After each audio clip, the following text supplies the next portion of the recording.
નમસ્તે વિદ્યાર્થી મિત્રો, ઓનલાઈન શિક્ષણમાં આપ સર્વનું હાર્દિક સ્વાગત છે. આજે આપણે ધોરણ 6 જેમાં છઠ્ઠો પાઠ આપણે જોતા હતા, અડધે પહોંચ્યા હતા, બરાબર છે ને? તો બધા જ વિદ્યાર્થીઓ મારી સાથે પાઠ્યપુસ્તક લઈ અને ભણવા માટે તૈયાર થઈ જજો. હવે આપણે છઠ્ઠા પાઠમાં પેજ નંબર 30 ઉપર આપણે બીજો પેરેગ્રાફ પહોંચ્યા હતા, બરાબર છે? છેલ્લે આપણે વાત કરી હતી કે જ્યારે બીબીની વાત સાંભળી અને વાજીદ ભોંયરામાં ગયો અને જ્યારે ઘડાનું શીલ તોડી અને તેલ કાઢવા લાગ્યો, ત્યારે ઘડામાંથી સિક્કાઓનો ખડખડાટ અવાજ સાંભળ્યો એટલે તેને લાગ્યું કે ઘડામાં તેલની નીચે કાંઈક છે. આથી બધું તેલ તેને બીજા વાસણમાં કાઢ્યું. તેણે જોયું કે ઘડામાં તો 500 મોહરો હતી.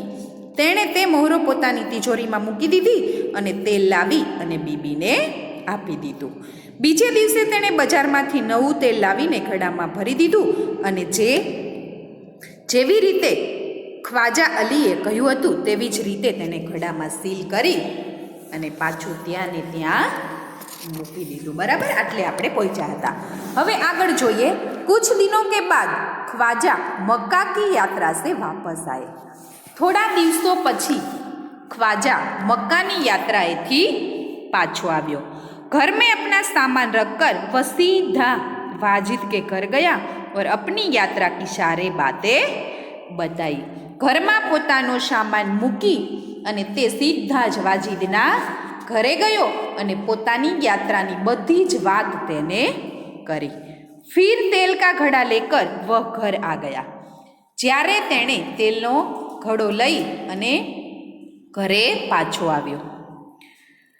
जब उसने घड़े का तेल निकाल कर देखा तो उसके पैरों तले जमीन ही खिसक गए. वह सिर पकड़कर बैठ गया क्योंकि घड़े में एक भी सोने की मोहर नहीं थी. वह सोचने लगा अब क्या किया जाए. જો જ્યારે તેણે ઘડાનું તેલ કાઢી અને જોયું તો તેના પગ જમીનથી સરકી ગયા, એટલે કે ધ્રુજવા લાગ્યા અને તે માથું પકડી અને બેસી ગયો, કારણ કે ઘડામાં એક પણ સોના મોરો હતી નહીં. તે વિચારવા લાગ્યો કે હવે શું થશે. वह उल्टे पांव वाजिद के घर गया और अपनी मोहरो मांगने लगा. તે તરત જ વાજીદના ઘરે ગયો અને પોતાની સોના મોરો मांगवा लाग्यो. वाजिद ने कहा कि सीलबंद तेल का घड़ा आपको उसी स्थान से मिला जहां आप रख कर गए थे. मैंने तो उसे हाथ भी नहीं लगाया. मैं कैसे मान लूं कि उसमें सोने की मोहरें थी. दोनों मित्रों में कहासुनी हो गई. दोनों का झगड़ा सुनकर आसपास के लोग इकट्ठे हो गए. उन्होंने जब झगड़े को बढ़ते हुए देखा तो ख्वाजा से कहा कि आप काजी की अदालत में जाकर वही आपको झगड़े को मिटा सकते हैं. એટલે તેને શું કર્યું? વાજીદને કહ્યું કે સીલબંધ તેલનો ઘડો જ્યાં તમે મૂકીને ગયા હતા ત્યાં જ તમે લઈ ગયા છો.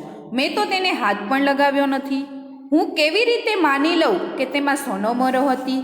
બંને મિત્રોમાં બોલાચાલી થવા લાગી. હવે બંનેનો ઝઘડો સાંભળી અને આસપાસના લોકો ભેગા થઈ ગયા. લોકોએ જ્યારે ઝઘડો વધતો જોયો ત્યારે ખ્વાજાને કહ્યું કે આપ કાજીની અદાલતમાં જાઓ અને તે જ આપણા ઝઘડાને પતાવી શકશે. ख्वाजा ने काजी की अदालत में अपनी बात रखी, परंतु पक्के सबूतों के अभाव में उसे वहाँ से निराश लौटना पड़ा. ख्वाजाએ કાજીની અદાલતમાં પોતાની વાત રજૂ કરી, પરંતુ પાકા પુરાવાના અભાવને કારણે ત્યાંથી પણ તેને નિરાશ પાછા ફરવું પડ્યું. તબ ઉસને બગદાદ કે ખલીફા કે યહાં અપીલ કી ઓર ન્યાય માગા. ત્યારે તેને બગદાદના ખલીફાને ત્યાં અપીલ કરી અને ન્યાય માગ્યો. ખલીફાને ઉસકી અપીલ સ્વીકાર કરી લી. ખલીફાએ તેની અપીલનો स्वीकार કરી લીધો. खलीफा ने सारे मामले पर विचार करने के लिए कुछ समय चाहा. खलीफाए तेना आ समग्र बाबत पर विचार कर्यो અને તેને સમય માગ્યો.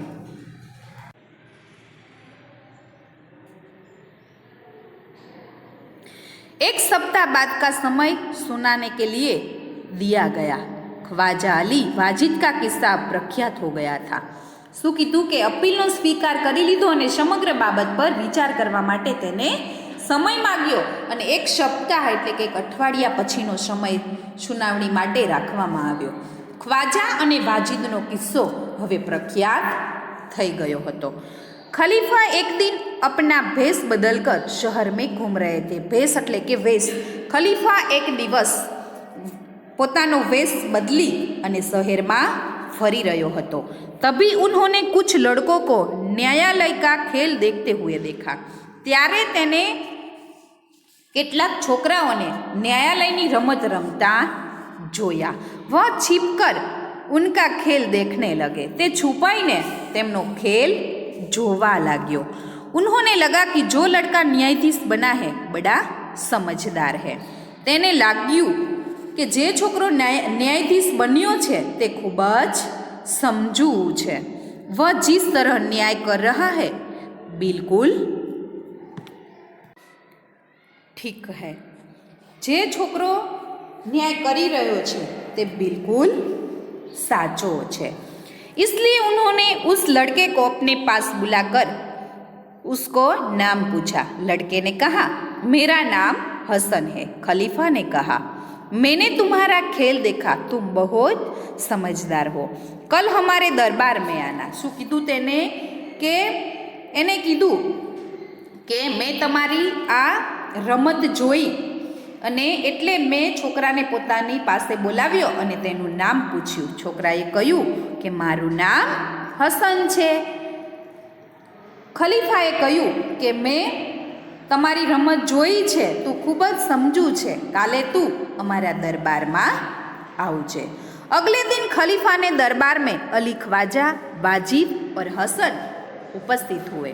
बीजा दिवसे खलीफाना दरबार में अली ख्वाजा, वाजिद और हसन हाजर थया। खलीफा ने हसन से कहा कि तुम इन दोनों के झगड़े का किस्सा सुनो और बताओ कि इनमें से कौन सच बोल रहा है। आ બંનેનો ઝઘડાની વાત સાંભળી અને કહે છે કે આમાંથી કોણ સાચું બોલે છે તે તું કહે। दोनों तेलियों ने हसन ने दोनों की बातें ध्यान से सुनी। हसने બંનેની વાતો ધ્યાનથી સાંભળી। फिर उसने दो तेलियों को बुलवाया। પછી તેણે બે તેલિયોને દરબારમાં બોલાવ્યા।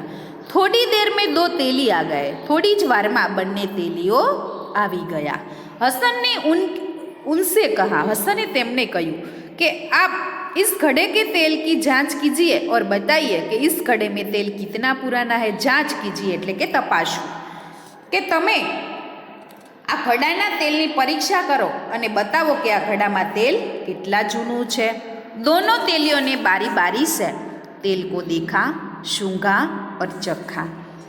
બંને તેલીઓએ વારાફરતી તેલને જોયું, સૂંઘ્યું અને ચાખ્યું। फिर अपना निर्णय दिया। પછી પોતાનો निर्णय આપ્યો। घड़े का तेल 2 महीने पुराना लगता है, इससे ज़्यादा नहीं। वे बोले કે ઘડાનું તેલ 2 મહિના કરતાં વધારે જૂનું નથી। બરાબર છે તે બોલ્યો। તેલીઓ की बात सुनकर वाजिद तो घबरा गया। તેલીઓની વાત સાંભળી અને વાजिद घबराई गयो। अली ख्वाजा खुश होकर बोल पड़ा, हुजूर मैं तो 6 महीने पहले मक्का की यात्रा करने गया था, तभी मैंने तेल खरीदा था। શું કીધું તેને કે અલી ખ્વાજા ખુશ થઈ ગયો અને બોલી ઉઠ્યો કે હજૂર હું તો 6 મહિના પહેલાં મક્કાની યાત્રાએ ગયો હતો, ત્યારે મેં તેલ ખરીદ્યું હતું। तेलियों और अली ख्वाजा की बात सुनकर सबको वास्तविकता का ज्ञान हो गया। बराबर है कि तेलियों ने अली ख्वाजानी बात सांभળી અને સૌને વાસ્તવિકતાનું જ્ઞાન થઈ ગયું। खलीफा को न्याय के लिए सबूत मिल गया। खलीफा ने न्याय માટે પુરાવો મળી ગયો હતો। खलीफा ने हसन को धन्यवाद दिया और वाजिद से कहा कि आपने अली ख्वाजा के घड़े से तेल और मोहरें निकाली है, आप उन्हें वापस कीजिए और चोरी और विश्वासघात से अपराध की सजा भुगतिए। खलीफा ने हसन को बहुत सारा पुरस्कार दिया। શું કર્યું? ખલીફાને ન્યાય માટે પુરાવો મળી ગયો હતો, એટલા માટે ખલીફાએ હસનને ધન્યવાદ આપ્યો અને વાજિદને કહ્યું કે આપે અલી ખ્વાજાના ઘોડામાંથી તેલ અને સોના મોરો કાઢી છે, તે આપ તેનું પાછું આપી દો અને ચોરી તથા વિશ્વાસઘાતના અપરાધની સજા ભોગવવા માટે તમે તૈયાર થઈ જાઓ અથવા તો સજા ભોગવો. ખલીફાએ હસનને પુરસ્કાર આપ્યો. खलीफा ने दरबार में उपस्थित सभी लोगों ने हसन की सूझबूझ और न्याय की बुरी बुरी प्रशंसा की. बराबर है कि खलीफाना दरबार में हाजर सौ लोगोए हसन ने सूझ अने समझण अने न्यायनी भारे प्रशंसा करी. बराबर है. आ सरस मजानी वार्ता આપણે અહીંયા પૂરું કરીએ છીએ. આવતા વિડીયોમાં આપણે સ્વાધ્યાય અને અભ્યાસ જોઈશું. બરાબર છે. તો શબ્દાર્થ અને મહોવરા પણ આપણે જોઈ લઈએ. અપીલ એટલે કે નિવેદન, અભાવ એટલે કે કમી, જાંચ એટલે કે તપાસ, તહખાના એટલે કે જમીન કે નીચે બના કમરા, તમે ભોંયરું કહો ને એ, તેલી એટલે કે તેલ નિકાલને વાલા, પુરસ્કાર એટલે કે ઇનામ, ભૂરી ભૂરી એટલે કે ખૂબ સારી, મોહર એટલે કે સિક્કા, વાસ્તવિકતા એટલે કે સચ્ચાઈ, विश्वासघात એટલે કે धोखा देना, सबूत એટલે કે किसी बात को सिद्ध करने का प्रमाण, सजा भोगना तो કે दंड भोगना અને सूझबूझ એટલે કે समझदारी.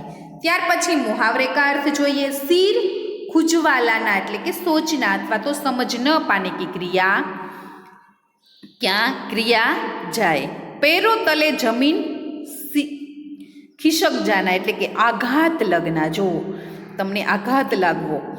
કહા સુની હોના તો બાતો કી લડાઈ હોના. સિર પકડ કર બેઠ જાના એટલે કે હતાશ હોના અથવા તો નિરાશ હોના. બરાબર છે. અહીંયા આપણે આ વિડીયો પૂરો કરીએ છીએ. આવતા વિડીયોમાં આપણે અભ્યાસ અને સ્વાધ્યાય જોઈશું. જય હિન્દ, વંદે માતરમ.